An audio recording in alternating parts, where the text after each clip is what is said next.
Well, hi everyone. I'm Melissa Scanlon for those who I haven't met yet. Welcome to the webinar.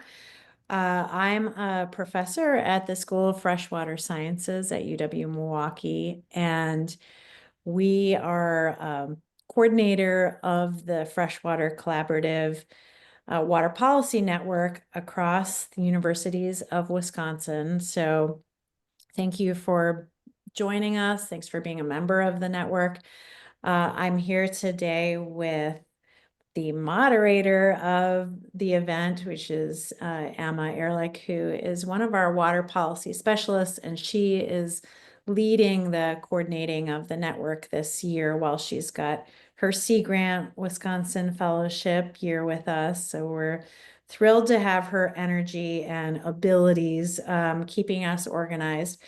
Part of what we're doing this year is a series of webinars where we bring members of the network together to share about research methods and how they're applying those research methods. The theory of that being that many of us are coming from different disciplinary backgrounds, and so describing our methods and how we're applying them really helps us build a knowledge base about what other academic disciplines are doing and how they're approaching water policy, and then hopefully laying the groundwork for future collaborations that we can have with each other as we get exposed to different professionals within our network and the methods that we each kind of bring to the table. So really pleased to have you here. We're going to have a presentation, as I said, and then we'll open it up to questions. So we'll have a time for everyone to turn on their cameras if they want to and talk as a whole group. So with that, I'm going to turn it over to Emma.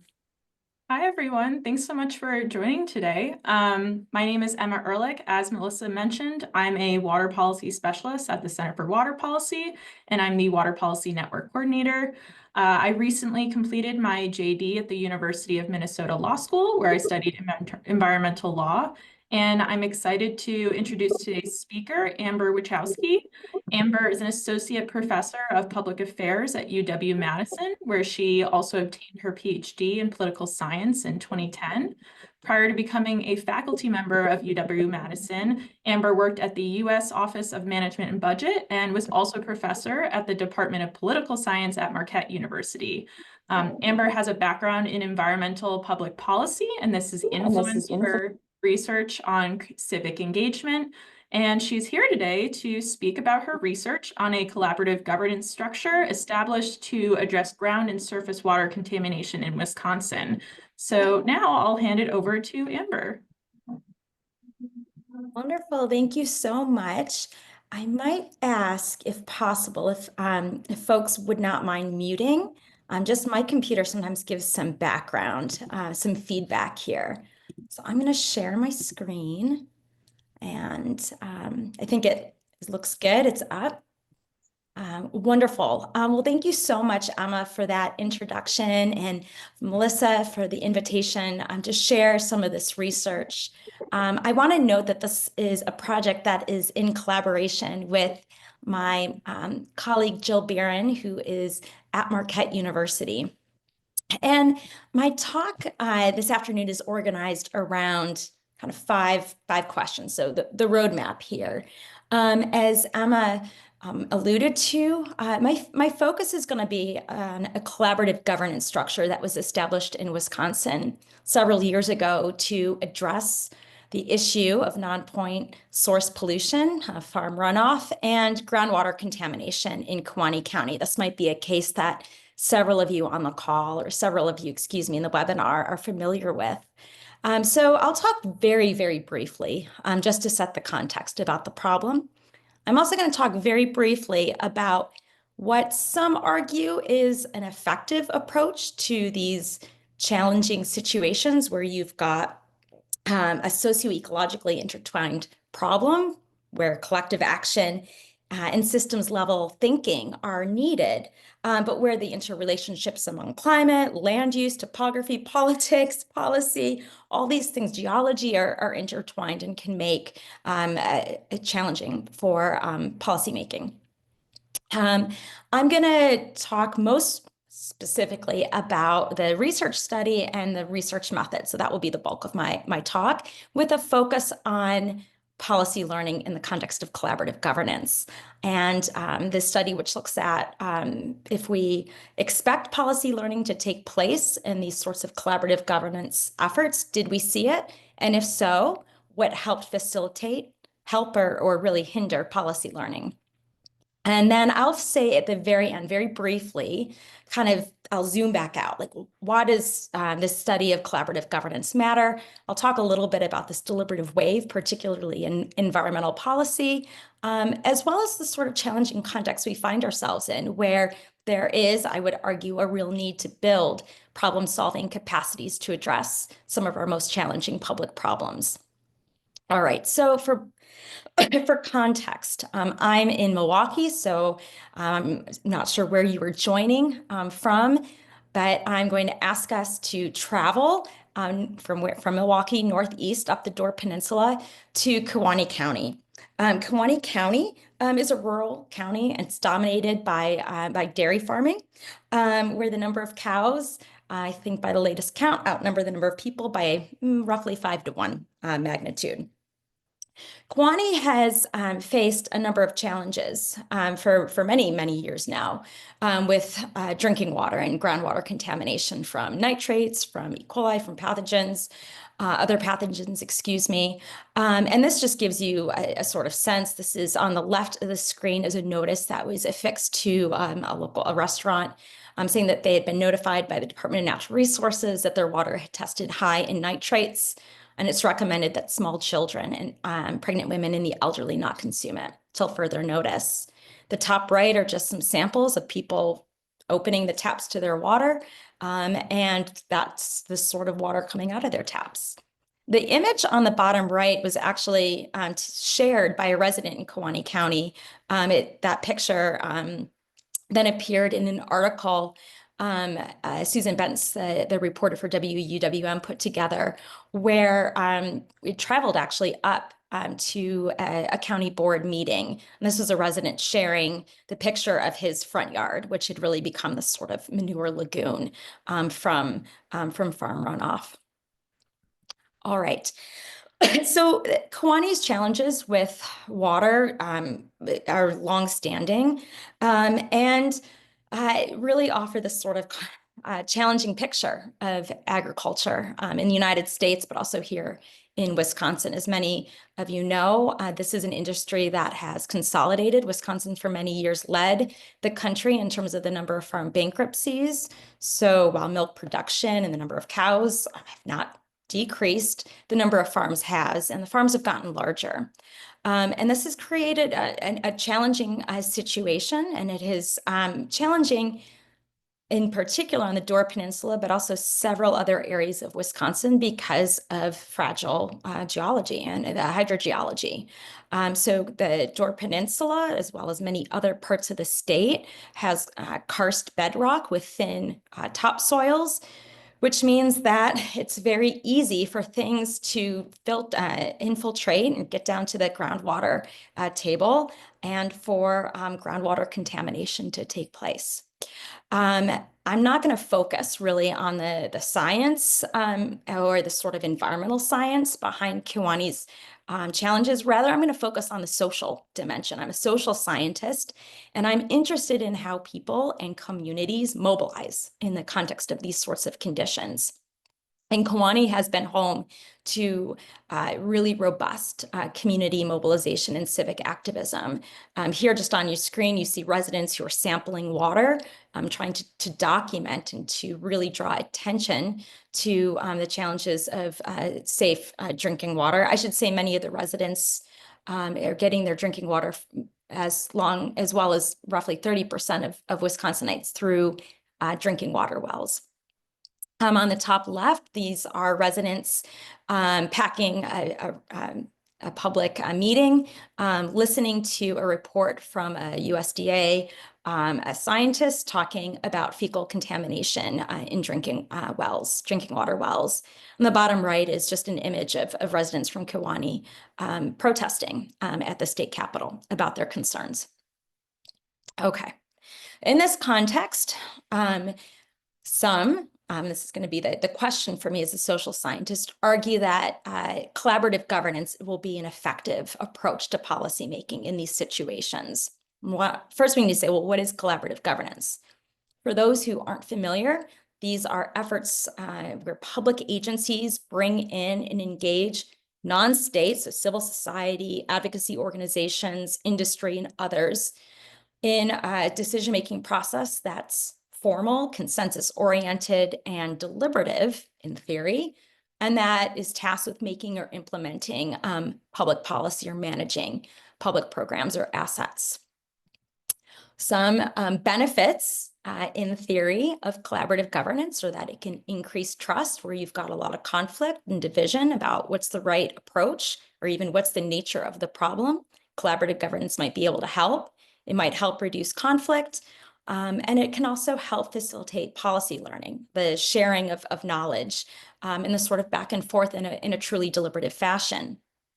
Some argue this is particularly helpful for navigating ecosystem complexity and scientific uncertainty on a wide range of environmental challenges. There's, of course, risks and downsides, things that we might want to, raise a little caution or say, wait, convince me this is the right approach. We might think that a public agency could turn collaborative governance into more of a public ritual. We could imagine cases where conflicts might escalate rather than de-escalate. We might be particularly concerned about unequal power dynamics and who's participating, their opportunities to participate, in the ways in which their ideas and their concerns and their preferences are engaged in deliberations. And it could actually result in pretty unjust outcomes as well. And we might think that, sure, consensus, but maybe it's consensus only on the minor issues, on not the real big issues that can make the most difference. So we find consensus on less effective policy interventions. Today, I'm going to talk about a study in which we're focusing and zeroing in on this dimension of collaborative governance, whether or not it facilitates learning. Okay, so one more definitional thing. I need to say a little bit about what is policy learning and how do we think about policy learning in this study. Very simply, it's kind of a Bayesian framework where learning is the updating of our policy beliefs based on knowledge and information on the policy problem at hand. I'll just note here that some link policy learning to one's kind of agency or capacity. You're now in a situation where you can act in a way that you might not have been able to at the start, at the baseline. But here I'm going to be really focusing on the sort of epistemic aspect of learning. When it comes to collaborative governance, policy learning, given that people often have very strong preferences and beliefs about the problem and what should be done, some see learning as one of the biggest challenges to collaborative governance. And from a methodological perspective, this is just a quote from some public administration scholars, possibly the most intractable concept to study. All right. So the project draws on this definition of learning, and I'm going to talk about some of the qualitative research in the second half of the talk. And here we're drawing on a framework by Christopher Ansel, who's done a lot of work on collaborative governance, where he articulates a framework in which learning takes shape through the following processes: conceptualization, contextualization, elaboration, and reflexivity. For those who might also be educators and you're in front of students, you might be thinking of the ways in which your students learn. You might have a new concept that's introduced, that's made clear. It gets contextualized or grounded in experience. Our concepts and our experiences get connected. It's the connecting of the dots, if you will. And we can also have a learning process in which we become very reflexive, where we might be re-examining our assumptions or reframing an issue to engage other audiences. Okay. Just by way of background, the existing literature on policy learning tends to focus on these factors that kind of can be helpful factors, a real focus on problem solving, not just bringing people to talk, but to have it be very structured. Diversity of stakeholders, diversity of experiences, perspectives, expertises, being very important. Others note that face-to-face deliberation can be quite good. It's helpful to build some social trust, at least in the context of the collaborative governance effort. Sitting face-to-face might help us to develop, if you will, a theory of mind, or to have an understanding about where someone else might be coming from. It can be important and helpful to have somebody to navigate and negotiate the conversation. So in the language of the collaborative governance literature and social networks, we might think of this person as a policy broker or a facilitator. Structured engagement with expertise being helpful. And then when it comes to the question about scientific certainty and uncertainty, in environmental collaborative governance, the literature is actually pretty unclear on this. It's mixed. There are some studies that find that having data and having any sort of uncertainties be quickly resolved can really facilitate learning. And there's others who argue that it's actually the uncertainty that motivates inquiry and develops a sort of buy-in from a group to keep going. And so that's going to be an aspect of this that I'll talk about. The case is the groundwater collaboration work group, and in particular, the alternative technologies work group. This is a collaborative governance structure that was established by Wisconsin's Department of Natural Resources. I'll show on the next slide a timeline here, but this was really in response to a petition that MEA, Kewanee Cares, an organization of concerned citizens, they petitioned the EPA under the Safe Drinking Water Act to take emergency action. And in response to this was DNR's approach. They established in 2016 a set of work groups to look at the kind of crisis of groundwater contamination in the Door Peninsula, but particularly Kewanee County. The participants here are listed. The facilitator came from the Department of Natural Resources. You had folks from EPA, USDA, UW Extension, as well as the county conservationists from Kewanee and Door counties, as well as an elected county board member were participants. Representing kind of a balance or diversity, I should say, of scientific perspective, you had a microbiologist from the USDA, a university microbiologist, and a university hydrogeologist participate. You had representatives from environmental advocacy organizations. You also had farmers. One in particular had been one of the petitioners to the EPA, what we call the kind of small scale farmer petitioner, as well as someone kind of representing the more industrial scale or CAFO size farms. And so those were the participants. The structure was, it was very structured with a facilitator. They had guest speakers come in with different kind of technical and scientific expertise. And this was also open to the public. At times there were members of the media present, and it was reported on in the local and state news. And people from the public would have an opportunity to comment as well. And so that's the case. The timeline here, I want to be just really brief. Some of you might be very familiar with this case, but I'm going to zero in on the span between 2016 and 2018. Really briefly, the DNR set up these 4 work groups. They worked on kind of short-term responses, long-term recommendations. There was a group on communication, how do people become informed?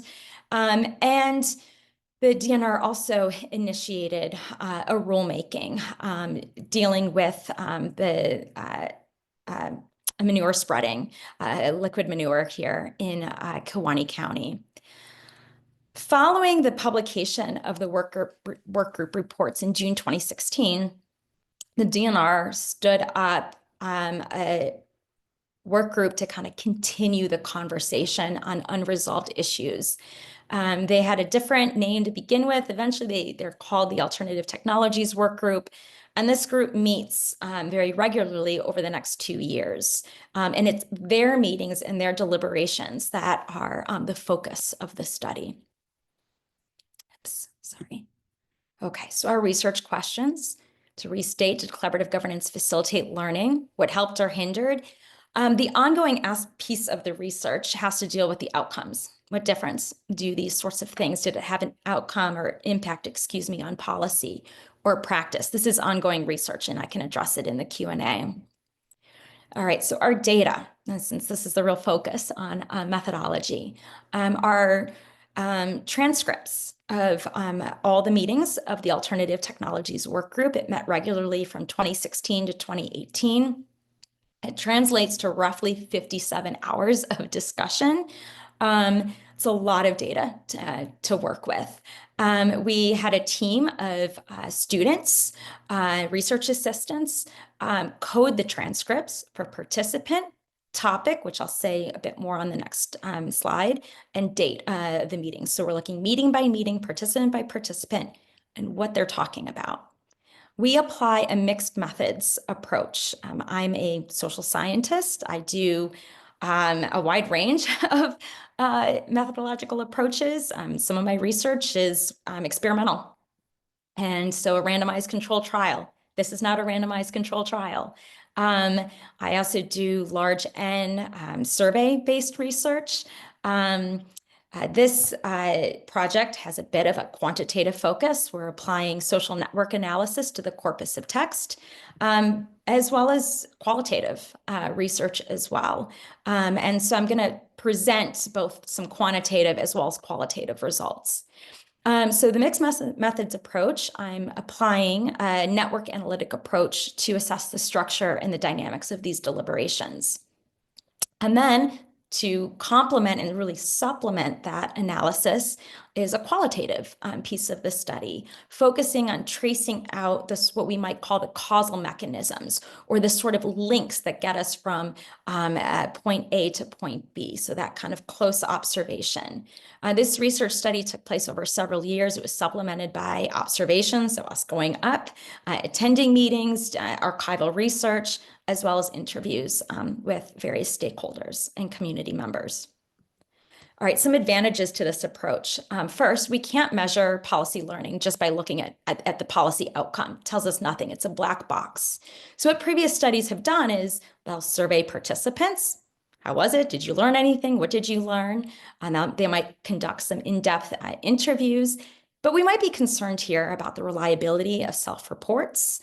And important in some of the research that I've got going on, learning is really not an individual process, actually. It's a social process, particularly in collaborative governance.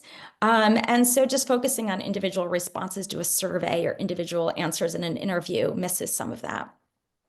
There's other research that draws on public documents and statements to try to trace out the learning process, but this misses the deliberative and the social dynamics within collaborative governance.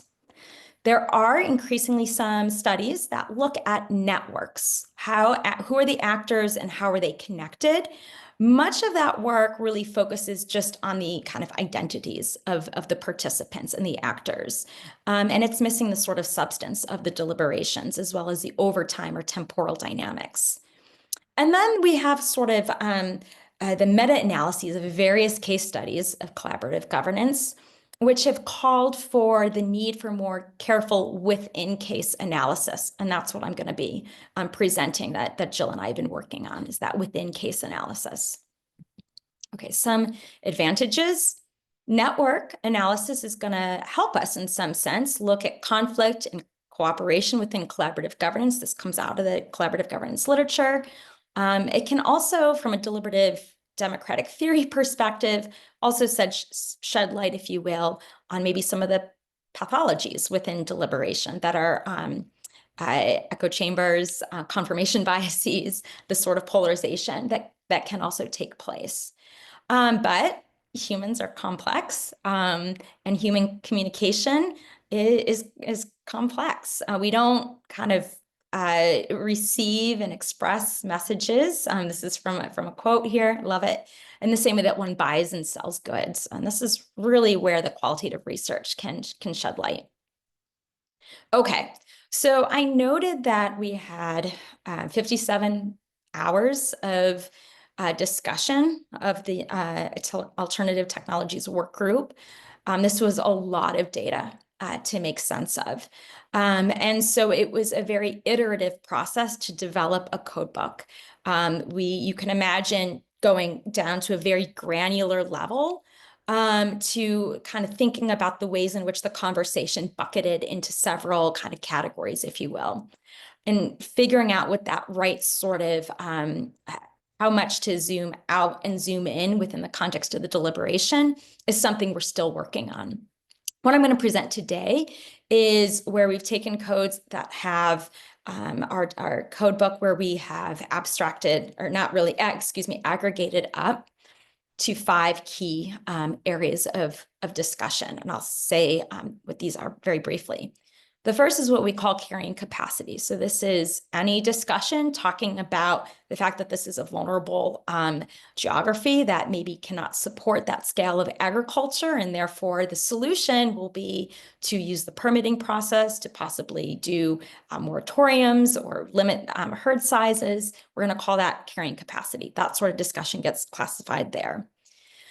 Field management is discussion about on the what we call boots on the ground farming practices. It can include things like soil health.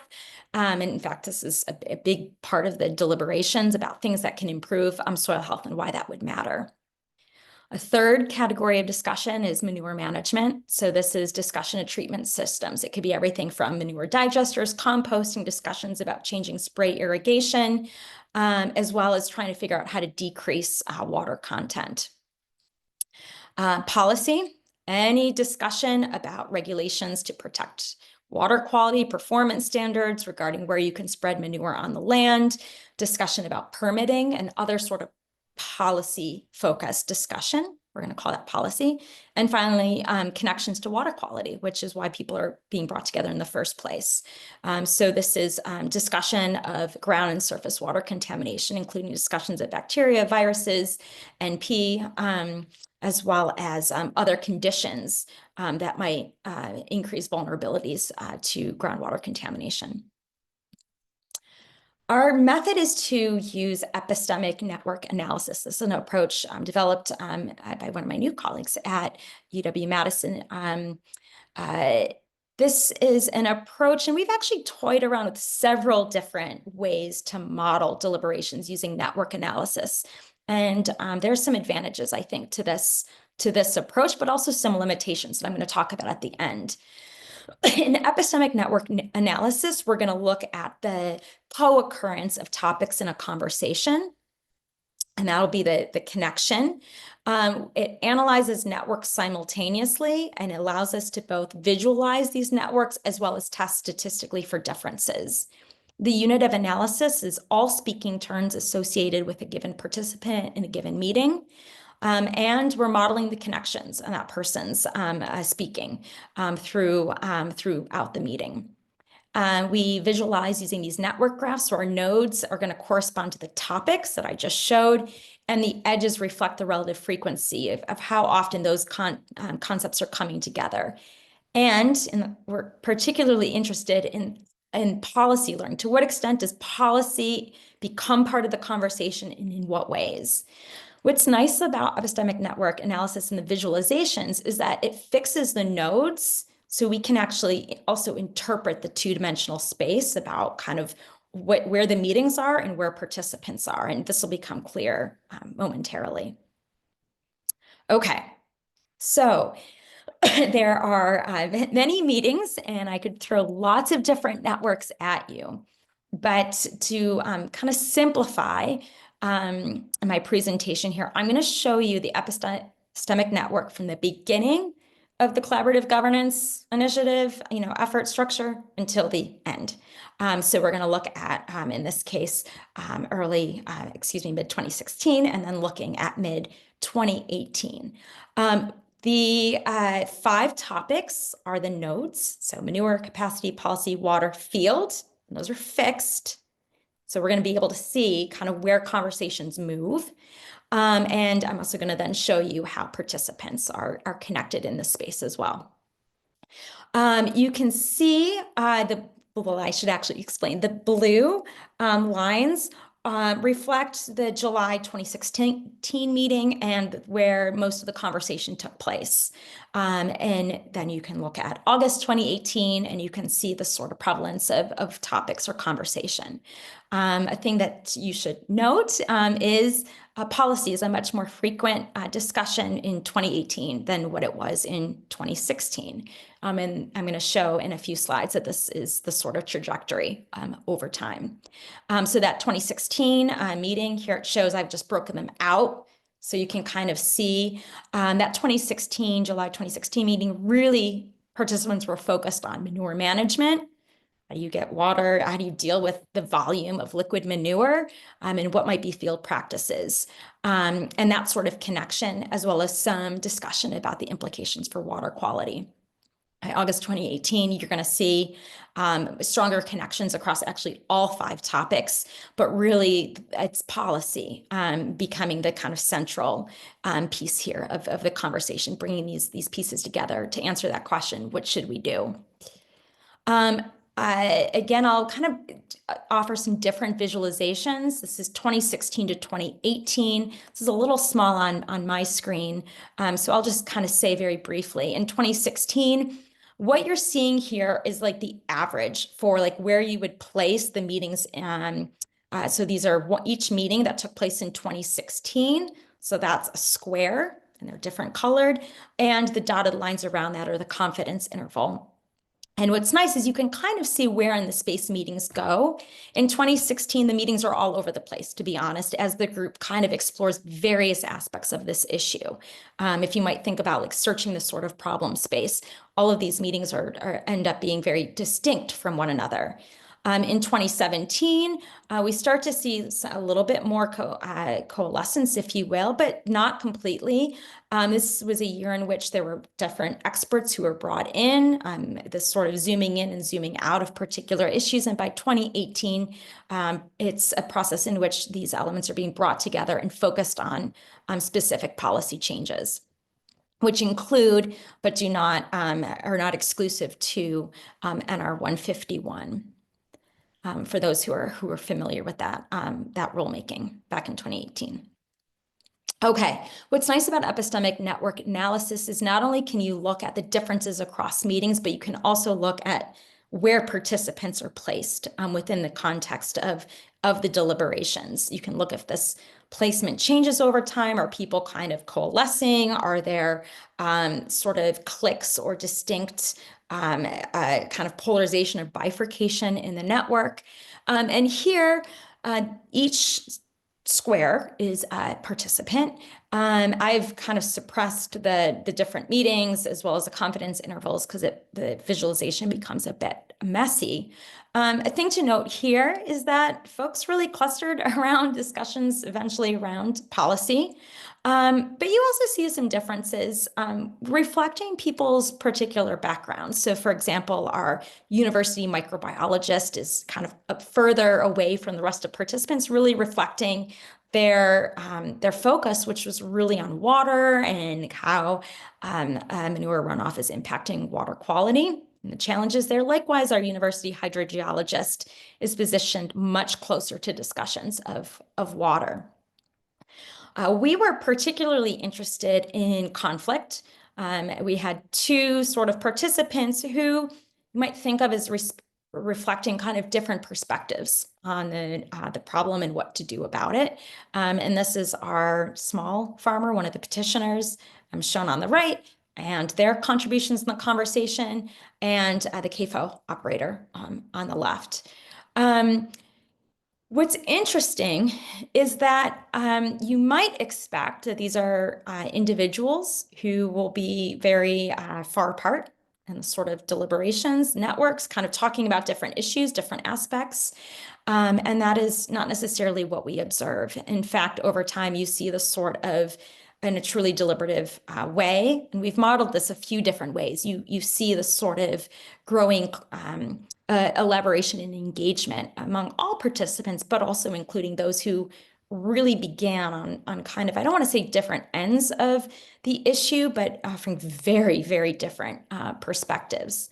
The one difference is with respect to policy, the small farmer and petitioner in their contributions in the deliberation, a bit more engaged around public policy change, but otherwise no statistically significant differences. Okay, I'm gonna, for the sake of time, because I really would love to get questions, I'm gonna just give you a sense of how we then use the qualitative data to sort of supplement. So to kind of recap the network analysis, we see over time the sort of growing coalescence, if you will, of a group kind of looking at various aspects and various solutions to this problem, and then thinking about how they connect to public policy. What are the changes, local, state, federal even, that might need to take place to kind of make these solutions work in the context of the challenges facing Kewaunee County. And this sort of qualitative research that we trace out is looking at how the conversations emerged around various aspects here, both the proposed rulemaking, debates about whether or not to limit herd sizes in the county, debates about whether or not a manure digester would be the right technology and whether or not there would be community support for it, discussions about soil health, and discussions about composting. And what we did in the project is we went back into the transcripts and we are tracing out how the conversations on these various aspects or possible solutions transpire or evolve over time, and do their sort of evolution map on to the learning framework that Ansel kind of lays out, and they do. And so very briefly, we argue that discussions of carrying capacity, sorry, that's my dog, the mail is being delivered. Questions of conceptual, of carrying capacity is an issue that is brought up very, very early on in the deliberations, and it goes nowhere. And we kind of see this concept, it gets articulated, several participants engage it, but sensing that this is an issue that is going to be quite divisive, the DNR facilitator, it's an interesting sort of pivot and says, all right, we're talking about whether or not this sort of environment here can sustain and support agriculture in the county. I'm sensing a soil health agenda. Let us explore this in greater detail. And you see the sort of deliberations move away from limiting herd sizes. The second, a manure digester, this was something that the DNR facilitator came with great enthusiasm about, that this is going to be a wonderful solution for the county. And as this potential solution gets contextualized, as people think through what the solution would look like in the context of their communities, it gets roundly rejected by all participants. And this just gives you, I don't want to read from the slide, but this gives you kind of a snippet of conversations across time from a variety of participants about why a manure digester for Kewaunee is not going to work. Elaboration, the idea of connecting one dot to the next, we argue discussions and deliberations of soil health in a learning framework show this sort of evidence of elaboration. I wish I had more time to go in depth on the soil health discussions. Suffice it to say that this was not something that is immediately embraced by everybody. There were a lot of caveats and conditions and qualifications and uncertainties expressed throughout the process. And that uncertainty motivates inquiry. They bring in experts. They continue to talk over many, many months about what this would look like in the context of Kewaunee, what's needed, where is the research. Several of the lay participants actually challenged some of the university researchers to say, we need to do more in the context, and shared insights about what that research might look like. I'm going to move kind of quickly through some of these slides. And this is just another quote. You know, soil health is one aspect of the deliberations that kind of gains traction over time and is embraced by many. And for the sake of time, I won't be able to go into great depth about why that is. And finally, this idea of re-examining assumptions as evidence of learning. We see this in the context of composting. In the beginning of the conversation, composting is seeing something that is niche, that is only available for small farms, and it's kind of like a fringe idea. And over time, largely at the persistence of one participant, it is brought into the conversation over and over again. And the number of questions that are asked, how do you deal with runoff? It's not going to work here. It's a very wet environment. We'd have to put a roof over. And you'll just note that this sort of deliberative exchange where questions are raised, people are answering. This takes place over many months. It wasn't a one and done, it was deliberative. Here's, a year later, as people are learning about pilot, demonstration projects, you're getting interest from other farmers who participate in the collaborative governance saying, I want to learn more. For sake of time, I won't go through all of the transcripts here. At the very end, here's December 2017, one of the participants saying, all right, we've been sitting here talking. What's it going to take for me to try this? Maybe we just need to experiment and figure out what's going to work in the context of the county. All right, so to just summarize, carrying capacity, these limits using permits and others goes kind of expressed, it goes nowhere. The manure digester is embraced in theory, but rejected for not meeting the county's needs. Soil health gains considerable traction over time as the group learns both its potential, but also its limitations, as well as some evidence of reflexivity as the group kind of explores composting as a possible solution. All right, so what helped or hindered? We kind of conclude by saying in this particular paper that in this case, uncertainty helped. There are a lot of cases in which particular experts in the group didn't have the immediate answer, or in answering, it brought up another question from another participant. And that kind of served as like a fuel, if you will, to kind of keep going and keep digging. It also helped in some sense bridge expertise. So here's a different sort of depiction here. The group, had a shared understanding of the problem, but there are lots of questions about the feasibility of different solutions. That required the sort of bridging of various participants and their expertise and great respect for one another, that no one individual held all the knowledge.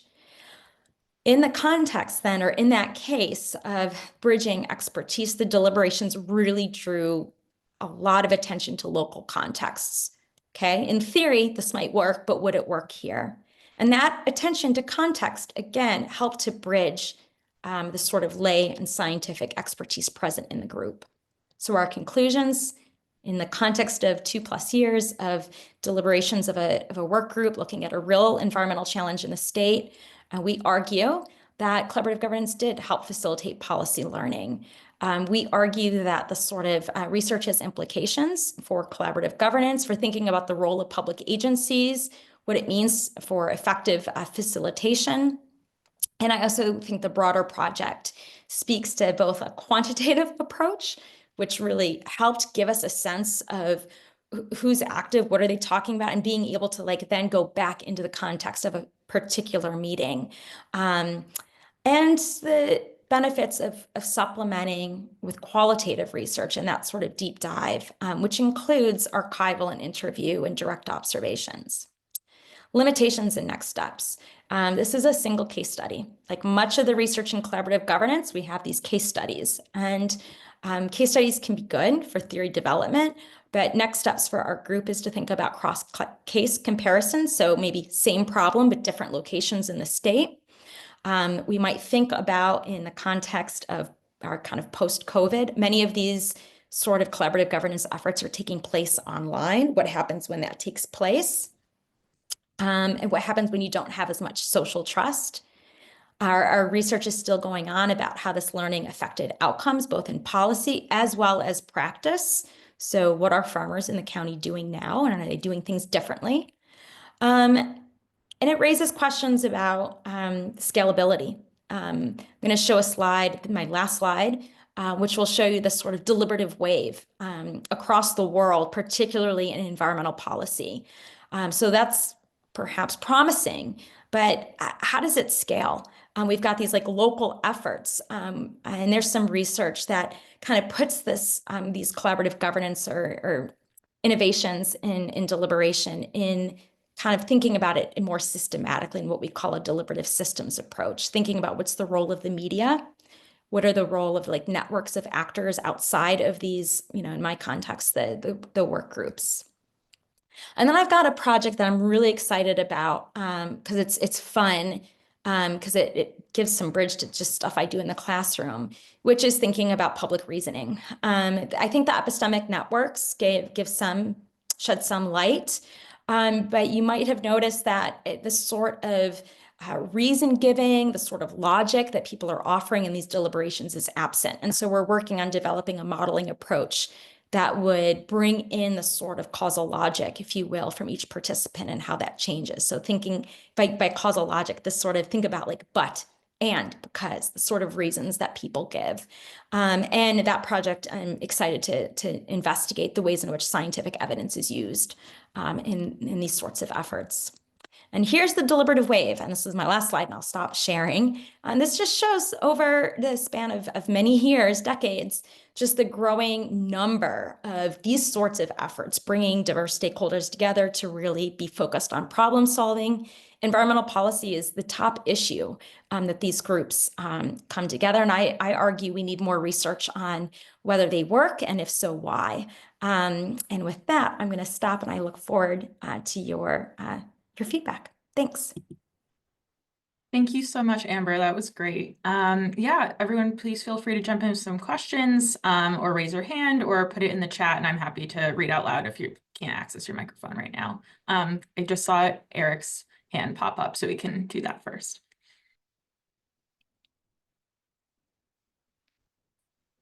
Sorry about that. That was a hand clap, but I do have a question. That was great. Thanks so much, Amber. It was super, super interesting. And I'm a hydrologist and biophysical scientist, and slowly learning other methods from other disciplines. So that's always fascinating to hear. And I'm actually wrapping up a project funded by Sea Grant, working with Adina Rissman in forest and wildlife ecology on the Kewaunee region and the water quality challenges. And we did a lot of interviews associated with that project. So would love to meet offline and share notes for sure. A lot of overlap and interests. But I guess specifically, I was interested in this idea of carrying capacity and how it kind of got squashed in the process. And I wonder how much of that was due to kind of the initial scope declaration at the beginning of this working group. Like, the name of it is alternative technologies. And so did you see kind of a narrowing too much of the scope in order to adequately talk through this challenge in the region? And this is something that's come up in our work too. Oh my gosh, that's a great question, and one that Jill and I have really gone, like, we've had so many conversations about this. And some of Jill's research was looking at lead contamination in Missouri, and I'll just share some of her research that I think maybe at least maybe can leave us feeling a bit more hopeful. Because on one hand, the fact that you have a topic that is worth deep, discussion and deliberation. It's something that people in the county wanted to talk about. So we can think about it. It was squashed, it was sidetracked, it was channeled. But that emerged very early on. And in reflection, it probably was, I don't want to say good, I don't want to bring that sort of value judgment, but it was helpful to the ongoing deliberations that it was kind of not dismissed, we're not going there, but rather it was like channeled, and it was that energy was shifted very much into this idea of soil health. And as that group explored soil health, I think that exploration, it was a joint inquiry, if you will. Everybody in that group had questions about it. And then, so I think what that helped is almost like help the group cohere a bit, if you will, to then kind of come back, particularly as heading into 2018, where it is, the harder sort of conversations. Now, I mentioned Jill's research, Herculaneum. In that one, you could imagine a scenario that you could have a collaborative governance structure that does not do a great job at getting to like a really difficult issue. But does it create a structure or a process that will make it easier to revisit and re-engage that at a future time? Because now we're collecting data, we're doing the monitoring, we've got like more sort of public awareness and engagement and understanding from various stakeholders, including policymakers. I don't know. She kind of says there are examples of this in the sort of, these challenging environmental cases where something might not be fully resolved and still that is still out there, but then gets revisited at time 2, time 3, time 4.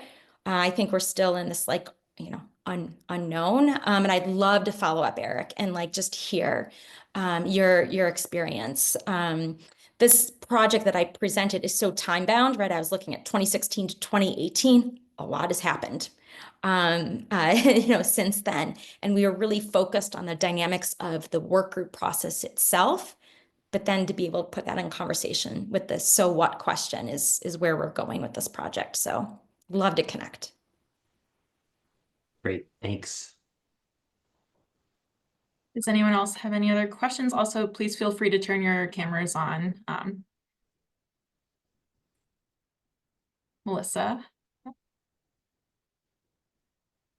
I'll ask a question while others are revving up their questions. I was curious if you gauged in any way how satisfied people were at the end. Because, of course, many people didn't get what they wanted out of that process. So is that something you evaluated? Yeah, not in a sort of like post work group like survey, like of like satisfaction with the process, but more in terms of our ongoing visits to Kewaunee, our observations at various land and water meetings, interviews with stakeholders, and we have not been able to interview everybody. I think there are some who remain very, dissatisfied and feel like not enough has been done. Of course, for those that are familiar with the sort of NR 151 rule of revision process, that did not reflect perfectly the recommendations of the group. That's actually kind of an ongoing piece that we've got going on, is looking at the formal rulemaking process, looking at the sort of comments on the proposed rule. What's interesting is a couple things. What happens once you kind of no longer have this collaborative structure, governance sort of structure? Where does it go for people to still bring their concerns, their questions? It goes to county board meetings where people show up. And as many of us know, when you're at a county board meeting, you show up and it's time for public comment. It's 3 minutes. County board members don't have to engage or respond. You say your piece. If any of you have attended any of these meetings, you will note that there's one individual who puts her comments to song in a very entertaining way. I mean, these are critical comments. It's interesting. It really varies on who you talk to. There are some who think that it's not enough and it's not going to solve the problem. And what's going to solve the problem is to reduce the sort of scale of agriculture in the county, and that's it. There are others, who say, wow, Kewaunee County is such a model. We should learn from them because we are thinking about setting up something similar in another part of the state. So that's the part of the project, Melissa, that we're entering in right now, is to think about kind of really what happens after these things kind of are stood up and then they're kind of brought down. Was there uptake in the sort of materials and knowledge that was kind of shared within the context of the group? Does it actually permeate outside of the group, for example? But the quick answer is it depends on who you talk to, honestly. And the ranges vary quite dramatically. Thanks for that. And it'll be interesting to hear from Eric. He's giving a webinar in early 2025 for this group too. And we can kind of follow on this conversation trajectory. So that'll be cool to kind of put your talk in conversation with Amber's prior talk from today. And I see we have John has raised his hand. I think that'll be probably our last question for today. Amber, really appreciate the talk and the work you guys are doing here. Kind of following on Melissa's question. You mentioned unequal power dynamics being a complicating factor in this collaborative governance. Um, and I'm wondering if you feel like that contributed to that kind of unevenness of people's kind of satisfaction where things stand right now, or if you could further characterize that. Yeah, sure. So a couple of things in the context of the work group itself and a different aspect of the project, using a slightly different approach to modeling networks where we were zeroing in on the sort of question of power and influence. This was a very egalitarian forum, if you will, in terms of people sharing and engaging and participating. I will say when it comes to challenging policy domains like this, where it's multi-level, right? You've got county, local, county, state. For some of you that know this case, yeah, there was absolutely power involved in terms of thinking about who has access to policymakers. So we have to put these sorts of collaborative governance efforts like in that sort of broader political context, if you will, right? The other piece that we're thinking about going is, you've got all these other, I raised the county land and water committee meetings as an example. Like, it's interesting to see the ways in which those conversations have also evolved and the ways in which those deliberations look similarly or dissimilarly. I think in terms of power and how that maps, because that was your specific question, are the people with the least power the most dissatisfied, right? I mean, on one dimension, I'm going to say, yeah. In terms of access to like broader just financial resources, access to political resources, and that these sorts of things absolutely matter. And we know that from just a wealth of research on policymaking. I just note, the research that my colleague Susan Yaki does, right, on rulemaking. We see this, that some have disproportionate influence on lawmaking and policymaking, and this is challenging. I would say one aspect, though, that maybe gives me hope is the sort of what we observed, and this is the more direct observation, is the emergence of new networks. People who maybe were on the periphery and not really aware, and all of a sudden are paying lots of attention and are quite engaged and are talking to one another. And in fact, following this sort of social network over time, and here I'm thinking more of like just residents in the county, you see the impact of COVID. Like, what happens when you've got a pandemic that all of a sudden makes the ability for people to come together and talk kind of impossible? In some cases, people are dealing with illness. And so you see that sort of shock in some sense to the ways in which a community can mobilize in response to an ongoing challenge.